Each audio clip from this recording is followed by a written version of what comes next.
warahmatullahi wabarakatuh.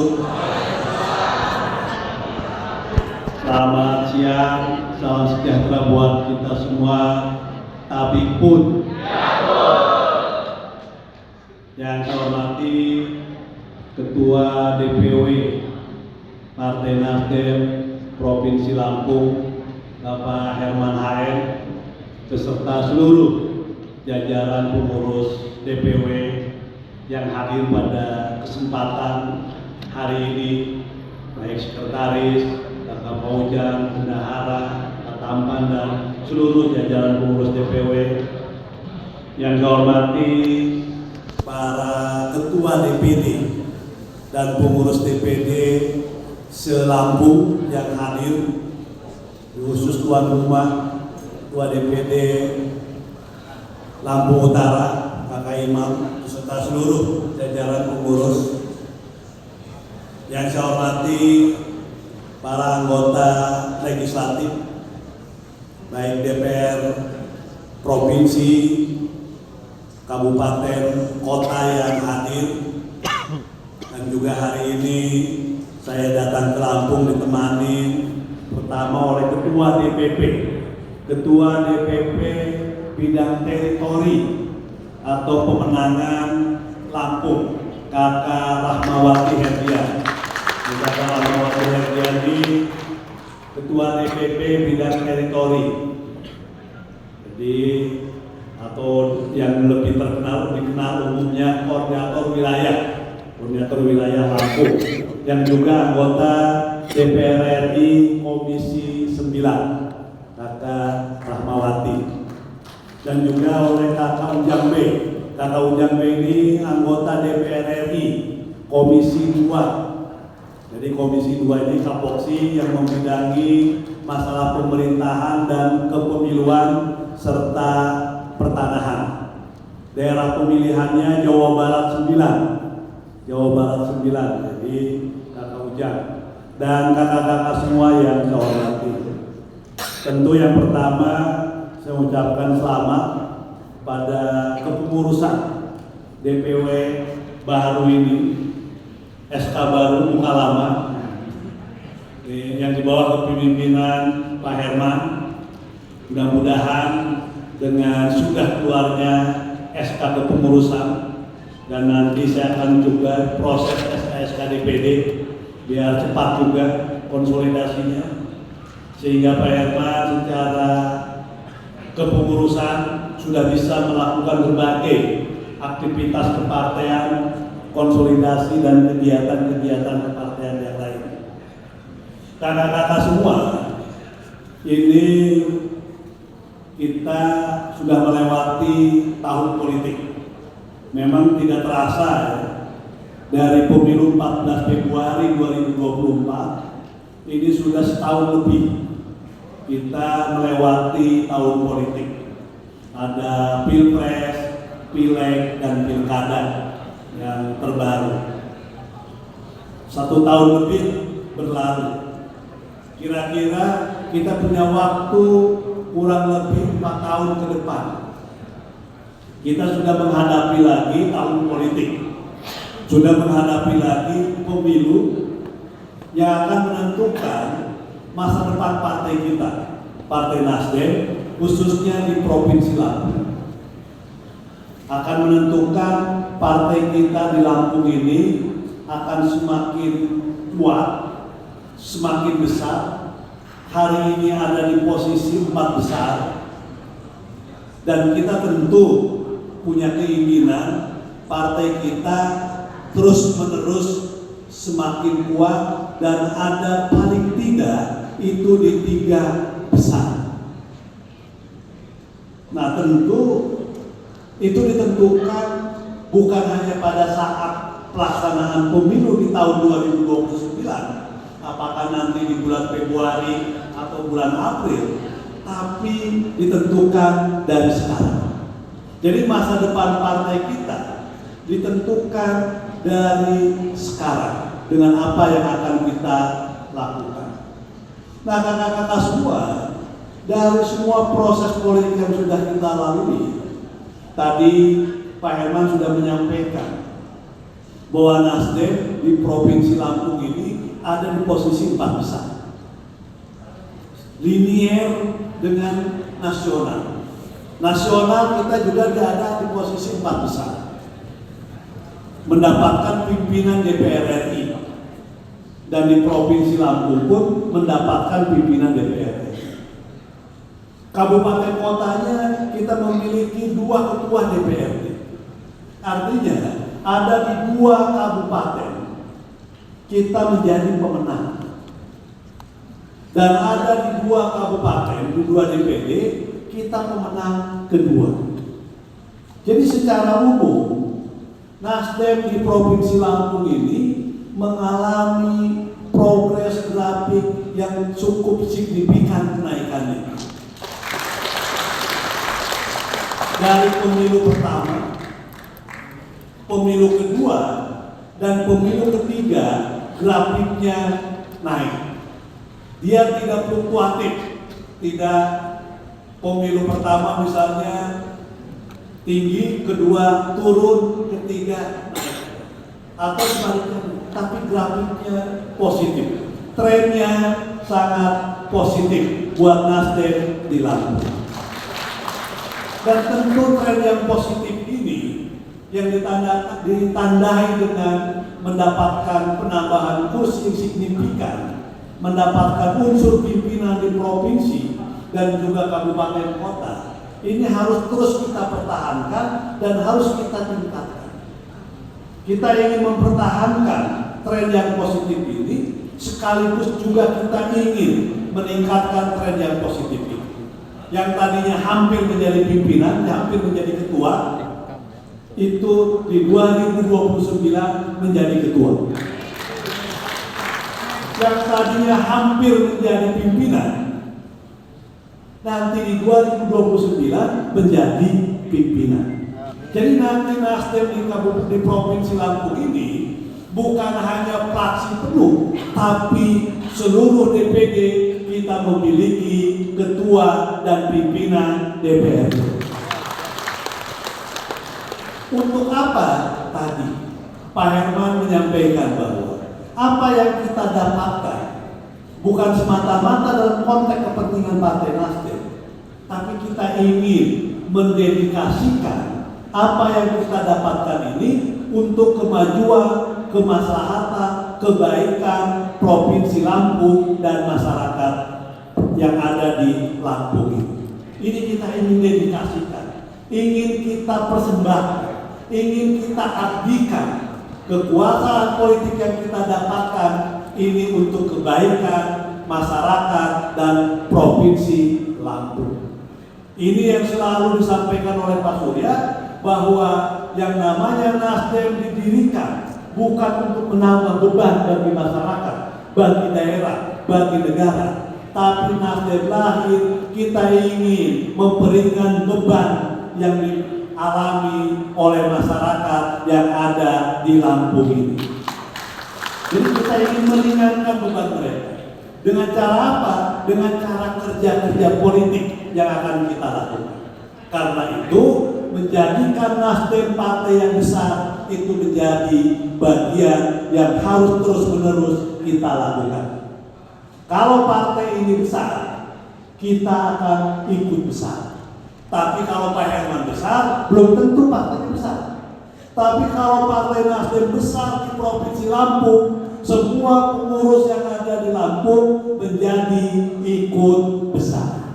Makanya kalau kita ini memiliki nama besar di Provinsi Lampung, maka jadikan partai ini partai yang besar, partai pemenang, di mana kita sudah mencatatkan diri dalam sejarah politik di Lampung. Di tangan kita Nasdem menjadi pemenang. Jadi kita harus mencatatkan diri kita dalam sejarah perpolitikan di Provinsi Lampung. Di tangan kita Nasdem menjadi pemenang. Di tangan kita dihitung oleh semua kekuatan politik yang ada di Provinsi Lampung. Jadi ini yang harus pertama harus kita tanamkan. Harus kita bawa dalam mimpi kita, harus kita pelihara dalam harapan kita, harus kita jaga dalam posisi kita, keyakinan kita, optimisme kita, semangat dan motivasi kita, bahwa kita akan menjadi Nasdem ini partai yang besar, partai pemenang pertama di 2029. Kalau ini menjadi mimpi kita, maka kita akan termotivasi untuk terus-menerus memperkuat partai dengan cara mengkonsolidasikan partai semaksimal mungkin. Tadi juga Ketua DPU sudah menyampaikan, basis dukungan kita sudah besar. Bagaimana kita memperkuat basis dukungan dan sekaligus memperluas basis dukungan kita. Maka partai juga penting memiliki peta elektoral. Peta elektoral sebagai panduan kita untuk memperluas basis dukungan kita dan sekaligus memperluas basis dukungan kita. Supaya apa? Supaya kalau kita perluas basis dukungan Partai Nasdem, maka tambahan suara di 2029 akan semakin kuat bagi kita semua. Jadi memperkuat dan memperluas basis dukungan itu penting. Dengan cara apa? Dengan cara DPR RI-nya, provinsi, kabupaten, kota bersinergi dengan struktur partai. DPW-nya sudah, sebentar lagi DPD-nya juga kita proses untuk secepatnya dikeluarkan SK agar kita bisa mengakselerasi terkait dengan soal pembentukan, penguatan, dan pembenahan struktur partai kita sampai minimal di tingkat DPRD. Jadi yang pertama yang harus kita lakukan nanti adalah membangun struktur partai. Nggak ada partai yang kuat, partai yang besar tanpa struktur partai yang terbentuk secara terstruktur, sistemik, dan masif.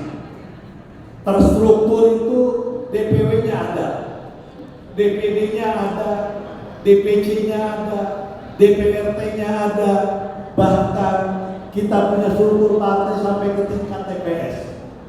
Sistemik, dia bukan hanya di atas kertas, pengurusan itu ada, tapi dia terkonsolidasi dengan baik. Apa bentuk terkonsolidasi dengan baik? Ada berbagai pertemuan, ada berbagai kegiatan, ada rapat yang dilakukan secara rutin, reguler. Rapat itu bukan sebuah program, tapi menjadi sebuah kebutuhan. Nggak mungkin kita akan membawa partai besar di 2029 kalau rapatnya 6 bulan sekali, bahkan semenjak SK dikeluarkan nggak pernah melakukan konsolidasi.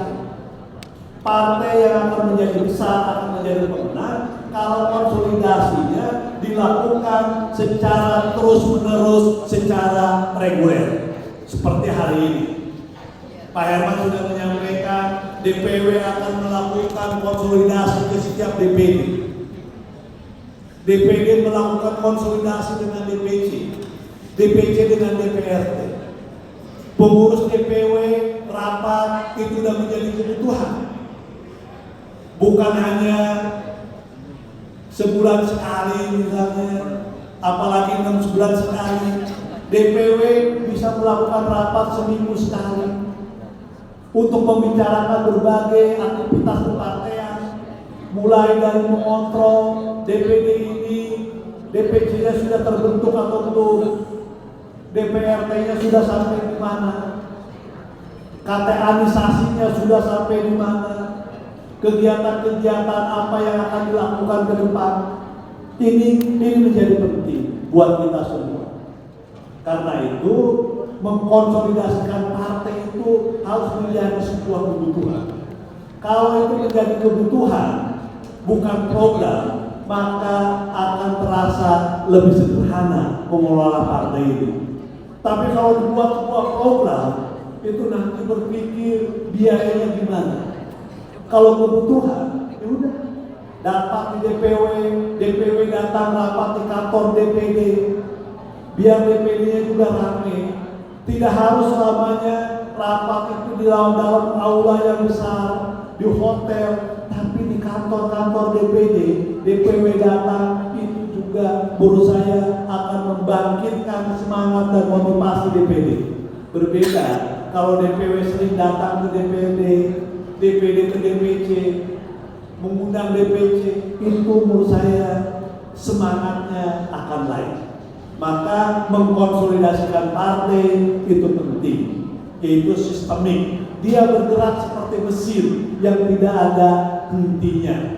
Nah, kalau di atas kertas DPP keluarkan SK habis itu selesai, pengurus jangan ketemu, nanti susah. Apa yang mau dilakukan aja bingung, karena ketemu saja susah, rapat saja susah, apalagi bikin kegiatan. Seperti sekarang misalnya, punya program 50 juta per DPD. Mau melakukan apa-apa kan susah. Mungkin sekarang punya alasan, SK DPD-nya belum keluar. Nanti begitu SK DPD keluar, nah kita lihat Pak Herman, cepat nggak dia melakukan akselerasi. Akselerasi pembentukan, penguatan, dan pembenahan struktur. Karena kita harus lakukan itu. Kenapa itu mutlak kita lakukan? Tantangan ke depan semakin berat, baik secara internal maupun tantangan eksternal. Dinamika politiknya akan sangat dinamis dan kita juga susah akan menang. Maka untuk menghadapi dinamika internal, apa yang Ketua DPW sampaikan, mengkonsolidasikan, mensolidkan seluruh jajaran kepengurusan partai itu penting.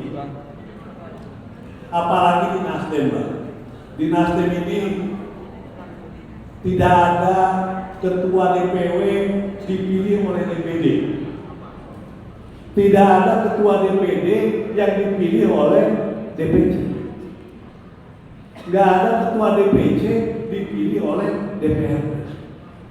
Kan ketua DPD, DPW dipilih oleh ketua umum oleh DPD, ketua DPD dipilih juga oleh DPP, ketua DPC, DPD yang nyari, DPW yang meng-SK. Karena tidak ada kepentingan subjektif secara politik untuk memperkuat basis dukungan sebagai ketua, baik DPW maupun DPD.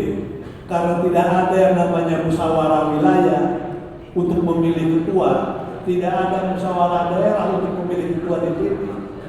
Maka membangun struktur, menyusun kepengurusan, mencari ketua-ketua DPD, mencari pengurus-pengurus DPD, mencari ketua-ketua DPC, dasarnya bukan subjektivitas politik kita sebagai pimpinan, tapi lebih kepada objektivitas bahwa orang yang akan kita pilih, yang akan kita jadikan pengurus maupun pengurus-pengurus DPD dan DPC itu semata-mata dalam kerangka di provinsi. Jadi tidak ada faktor subjektivitas secara politik bahwa saya mengangkat si A itu dengan semangat untuk memperkuat dukungan politik sebagai itu. Nah, DPP melakukan evaluasi kapan aja bisa. Dalam pandangan DPP Pak Herman bagus, maka diperpanjang misalnya. Kepengurusan tidak banyak berubah. Karena memang kita landasannya objektivitas. Apa yang kita lakukan semata-mata untuk kebesaran Partai Nasdem. Jadi bukan untuk mempertahankan dan memperkuat posisi politik kita masing-masing. Gak ada subjektivitas politik. Nah, karena gak ada subjektivitas politik, tidak perlu yang namanya kepengurusan itu saling intrik, paksi-paksi, kelompok-kelompok. Maka yang namanya Nasdem itu mengedepankan yang namanya kebersamaan. Kekeluargaan itu jauh lebih penting di Partai Nasdem. Karena itu panggilannya aja kakak-kakak. Itu mensimbolkan bahwa di Nasdem itu tidak ada semangat feudalisme. semua setara, egaliter. Kenapa? Karena tadi semangat kita adalah semangat kebersamaan. Maka apa yang disampaikan oleh Ketua DPW, mulai ke depan, mari kita solidkan barisan kita, bangun kebersamaan di antara kita untuk membawa Nasdem Lampung menjadi pemenang di 2029. Gak ada orangnya si A, orangnya si B. Kita semua sama-sama orang Partai Nasdem. Jadi gak ada stigma ini si A, ini si B. Stigmanya kita adalah keluarga besar Nasdem Provinsi Lampung. Ini yang pertama. Jadi bangun bersama. Kebersamaan yang didasari atas saling percaya di antara kita semua. Makanya kenapa Lampung ini pelan-pelan Nasdemnya semakin kuat. Ini salah satu kekuatan yang ada di Sumatera. Waktu pertama saya ikut Nasdem, Pak Herman, kebetulan saya pertama dikasih SK oleh Pak Surya itu Tomo tanggal 16 Januari 2016 di Bandung. Pertama saya masuk Nasdem. Itu salah satu yang disampaikan oleh Pak Surya. Pertama adalah semangat kebersamaan, semangat kolaborasi, semangat sinergi di antara semua kekuatan yang ada di Partai Nasdem. Pak Surya selalu mengingatkan bahwa seluruh jajaran pengurus dan kader Nasdem adalah aset partai. Kita kehilangan satu pengurus, berarti kita kehilangan aset partai. Kita kehilangan satu kader, berarti kita kehilangan aset partai kita.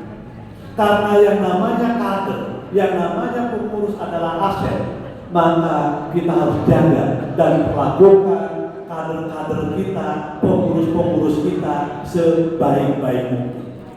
Rangkul mereka semua. Jangan ada yang merasa disisihkan. Jangan ada yang merasa yang tersisih. Karena mereka adalah bagian dari kekuatan partai dengan kadar yang berbeda-beda. Makanya Pak Surya selalu menyampaikan, jangan pernah lihat dari sisi kelemahan, dari sisi negatif masing-masing pengurus atau kader kita. Sisa lihat dari sisi kekuatan dan sisi positif. Jangan, karena masing-masing orang pasti punya kelemahan, pasti punya kekurangan. Tapi yang kita lihat adalah sisi kebaikan dari masing-masing pengurus partai. Kolaborasikan kebaikan-kebaikan yang ada. Kolaborasikan kekuatan-kekuatan yang ada. Bicara. Pak Surya selalu mengingatkan, ditunjuknya kita sebagai pimpinan partai di wilayah maupun di daerah itu untuk mengatur. Atur itu baik-baik partai. Jadi bukan untuk saling meniadakan, saling menegasikan, tapi kita mengatur partai untuk mengkolaborasikan, mensinergikan semua potensi positif yang dimiliki oleh seluruh pengurus dan kader Partai Nasdem yang ada. Ini yang Pak Surya selalu ingat. Nah yang kedua, Pak Surya juga selalu mengingatkan, karena kita keluarga besar, maka kita harus saling membesarkan satu sama lain, saling menguatkan satu sama lain, dan saling bantu-membantu satu sama lain. Jadi Pak Surya selalu menyampaikan, kita harus saling menguatkan, harus saling mensemangati, harus saling membantu, dan membesarkan hati kita semua. Nah, kalau itu yang sudah terjadi,